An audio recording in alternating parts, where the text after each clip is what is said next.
بسم اللہ الرحمن الرحیم۔ السلام علیکم دوستو، آج ہم بات کریں گے حرمت رسول پر جان قربان کرنے والا ایک عاشق غازی ممتاز حسین قادری ایک عوان خاندان سے تعلق رکھتے تھے۔ وہ 1985 میں پیدا ہوئے۔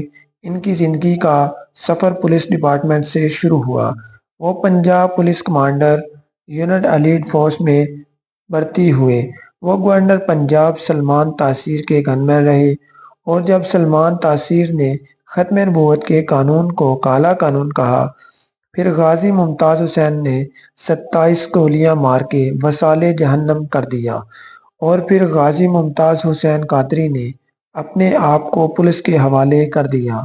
پولیس ڈپارٹمنٹ نے پھر اس سے پوچھنا چاہا کہ تم نے سلمان تاثیر کو قتل کیوں کیا، تو پھر ممتاز حسین قادری نے کہا کہ میرا ایمان گوارا نہیں کرتا کہ کوئی ختم نبوت کے قانون کو کالا قانون کہے۔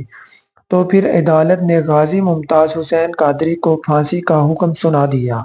تو پھر راولپنڈی کی عصمت دہشت گردی کی عدالت نے جرم ثابت ہونے تک پاکستان 2011 میں دوسری مرتبہ سزائے موت سنا دی تھی۔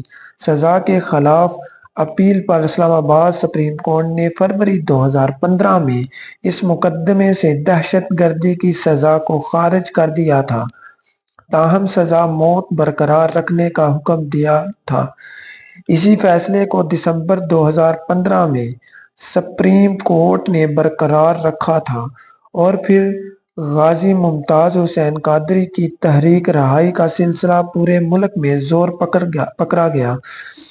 اس تحریک کو لیڈ کرنے والے لوگوں میں سب سے پہلے نمبر پر ڈاکٹر محمد آصف جلالی اور خادم حسین رضوی زیر فہرست رہا۔ ان دونوں شخصیات نے ملک پاکستان کے گاؤں، شہر، قصبے، دیہات میں ختم نبوت کانفرنس اور غازی ممتاز حسین قادری کی تحریک رہائی کے لیے کانفرنس، اجلاس اور جلوس، اور بالآخر غازی ممتاز حسین قادری 29 فروری 2016 سزائے موت دے دی گئی۔ اور پھر جب لوگوں کو معلوم ہوا کہ غازی ممتاز حسین قادری کی شہادت ہو چکی ہے، تو پھر اہل بیت جماعت نے فیصلہ کیا کہ ان کا نماز جنازہ لیاقت باغ راولپنڈی میں پڑھنے کا فیصلہ ہوا، اور پھر لوگ ملک پاکستان سے لیاقت باغ میں جمع ہونے شروع ہو گئے، اور بالآخر جب ان کا نماز جنازہ لیاقت باغ میں پہنچا تو لاکھوں عاشق رسول ان کے نماز جنازے میں شامل ہوئے، اور وہ ملک پاکستان کا بہت بڑا نماز جنازہ ہوا جس میں تقریباً 70 لاکھ لوگ شامل ہوئے۔